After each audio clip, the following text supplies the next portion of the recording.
প্রধানমন্ত্রী ইমরান খানের মুক্তির দাবিতে বিক্ষোভে উত্তাল পাকিস্তান।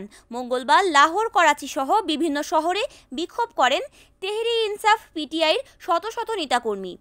মোটরযান, রিকশা সহ অন্যান্য গাড়িতে র্যালি করেন তারা। এ সময় পুলিশের সাথে সংঘর্ষ হয় বিক্ষোভকারীদের। এ পর্যন্ত ১.৫ শতাধিক আন্দোলনকারীকে আটকের দাবি করেছে পুলিশ। মঙ্গলবার রাতভর তল্লাশি চালিয়ে ১২০ জনকে আটক করা হয়। বাকিরা বিক্ষোভ চলাকালে আটক হন। অপরদিকে পিটিআইয়ের অভিযোগ, শুধু লাহোর থেকে ২ শতাধিক ব্যক্তিকে আটক করা হয়েছে। এর আগে গত সোমবার সামাজিক যোগাযোগ মাধ্যমে দেয়া পোস্টে সমর্থকদের গণতন্ত্র রক্ষায় শান্তিপূর্ণ বিক্ষোভের আহ্বান জানান ইমরান খান।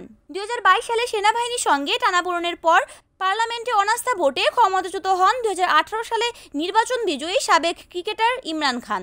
পরে ২০২৩ সালের মে মাসে দুর্নীতিসহ একাধিক মামলায় তাকে গ্রেপ্তার করা হয়। সেই সময় দেশ জুড়ে সামরিক বিরোধী ক্ষোভ ছড়িয়ে পড়ায় শুরু হয় পিটিআই নেতাকর্মীদের বিরুদ্ধে কঠোর অভিযান। সরকারি নিষেধাজ্ঞা সত্ত্বেও দেশ জুড়ে পিটিআইয়ের মিছিল ও সমাবেশগুলো পরিস্থিতিকে আরও উত্তপ্ত করে তুলছে বলে মনে করছেন বিশ্লেষকরা। ডেস্ক নিউজ, অরণি আক্তার, NAN TV।